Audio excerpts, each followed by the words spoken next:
What happens to your mail when you move to France? You've still got US banks, your taxes, various US accounts, but you've got no US address. Then, once you arrive in France, you may not have a permanent address here either for the first few months while you're trying to figure out long-term housing. And if you don't plan for this, you will probably miss something important, and that's really stressful. So today we're breaking down exactly how we handled mail on both sides of the Atlantic to give you a few ideas on how you can do it too. Hi, I'm Raina. I'm Jason. And we're Baguette Bound. We have been living in the countryside of Southwest France since 2022. We help Americans move, adjust, and enjoy living in France. Okay, so what about your mail in the US? Right, start there. Let's start with what you do once you've moved. So if you're like most people, you're still going to have some connection to the US of some kind, even after you're living in France. Maybe credit cards or banks, retirement accounts, DMV or government notices. There's a lot of things. I got called to jury duty while we were living here, but they let you out. You got out of that one, though. I did, yeah. So you're likely going to need two things for this problem. A physical US address and maybe a virtual PO box. But why do you need both? So some institutions will only accept a physical address. They won't accept a PO box or an international address or not even a commercial mailbox center. So to address this, you'll probably want to ask a stable family member or a good friend if you can use their address as kind of a fallback or safety valve US address. Yeah, sometimes you get to something and you go to fill it out and there's no place to put in a foreign address. Yeah, they won't accept PO boxes. They won't accept you just can't do it on the form that you've got. Yeah.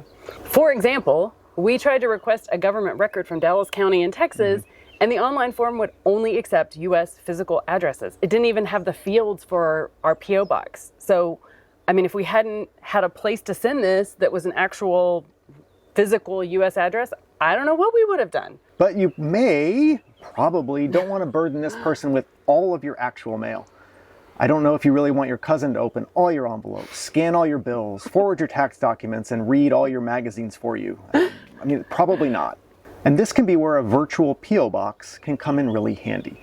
You can rent virtual PO boxes from places like Poste, mailboxes, etc., or various online platforms. They'll receive your mail, scan it, upload it into a secure portal of some kind where you can log in and make a decision.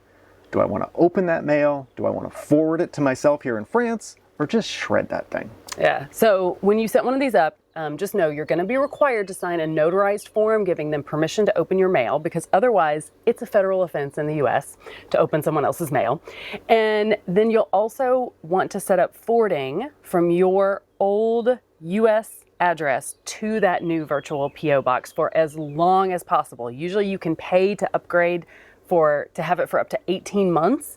You really want to do that, because that way, if you forget to update something that only comes annually, like some sort of renewal or a random 1099 form from your work in the US, likely it will still make it through the system to reach you. And then when you see it, you can update the address on it. Yeah, and you can do that mail forwarding just through the regular post office mail forwarding service. Right. So we use Anytime Mailbox as this virtual service, but honestly, we don't particularly love it. Yeah, but it works. And there are tons of options if you just search for virtual mailbox online.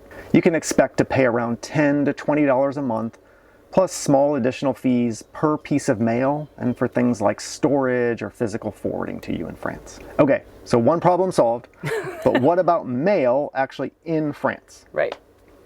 So you've arrived in France. You don't yet have a permanent address, but don't worry. But what are you going to do? So in your first few months, you might be staying in something like an Airbnb or a short-term rental or a hotel. Could be anything. But here's the thing. The French bureaucracy still runs on the postal mail. Oh, yes. Things are being digitized, but you got to have a mailing address. Got to have a mailbox. Immigration, paper, banks, healthcare. They're going to mail things to you. For example, sometimes you can go get your bank card, but they have to mail you your PIN number to set up your bank account. Or you can pick up your PIN number, but they'll mail you your bank card. You can't get around it. It's a security thing. The healthcare office often mails things as well when you're setting up health insurance. Oh, yes. How they ask you sometimes for multiple documents, multiple times, but just send them. Yeah. But so through the mail. It's important to be prepared. When you do book your first place in France, if you're uncertain, ask the host if you can receive mail at that address. Now, we want to warn you ahead of time. This may freak some owners out if you ask this, French owners, especially if it's technically a short-term vacation rental that you're, using in the off season. And the reason for this is France has very strong tenant protections if a residence is considered someone's primary residence. And receiving mail can be part of a suite of things that turn something into your primary residence. So this can make an owner really nervous. But usually if you explain pretty clearly, we're moving to France, this is a temporary base, we just need to be able to receive a few pieces of mail, a lot of hosts will be understanding. And if they're not, honestly, you should probably reconsider that rental because you really need a physical address where you're able to receive postal mail those first few months. And it's just going to make your life a lot more difficult if you don't have that. Yeah. So what happens when you move though? So you're here, you've arrived, you've figured out these first few months, but then you're going to move. Right.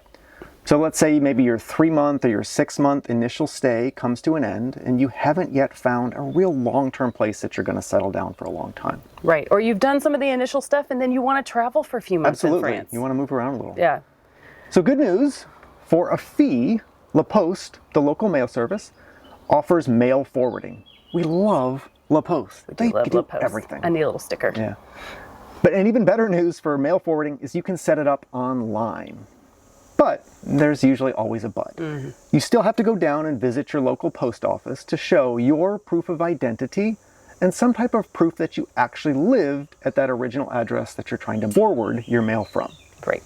For example, to prove our original address for forwarding purposes at the La Poste office, we used Juliana, our daughter's school enrollment paperwork because it had our names and our address of the first rental on it. But you can use a variety of other things too. So you could take out a rental insurance policy for your first rental that has the address and your name. You can use that. If you have any other house bills, internet, phones, power, things that have your name and the address, those can be used as well. Right. A cell phone bill won't usually work, honestly, but we actually ended up accidentally setting up internet at our first place, and that worked because it was associated with the address. Yeah. So, towards the end of our first year in France, we forwarded our mail from our first furnished rental to a virtual P.O. box in Bordeaux while we were traveling around for the summer. And it worked really great because all of our various accounts that we'd set up with institutions still had the physical address of that first rental. So the mail could be directed to the physical home that we were at and then forwarded to the P.O. box in Bordeaux while we were in between places at the time.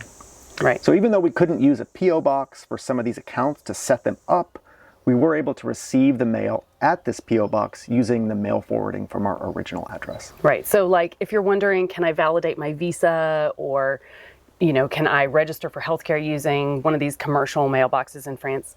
No. Generally, no. Yeah. But you can forward things to it. Okay. So here's kind of an overview of what this mail management system might look like. So first, you're going to find a trusted physical U.S. address in the U.S. Just in case. Just in case. Yeah. Then you're probably going to want a virtual U.S. mailbox for scanned, managed mail that you can handle yourself from abroad. Then when you get to a short-term rental in France, make sure you can receive mail there for those first few months. And then if you need to move on, well, you will need to move on if it's a short-term rental, get your mail forwarded through La Poste, either to the long-term housing solution that you've now found, or temporarily to a P.O. box in France while you're still sorting that out. Yeah, so once you've got a long-term address in France, at some point, you can start updating everything from healthcare to your taxes. Yay. You can finally let your aunt in Iowa know that you moved and where the heck you live. Yeah. And, voila, your mail is now handled. Right. All right. Thanks for watching. A bientôt.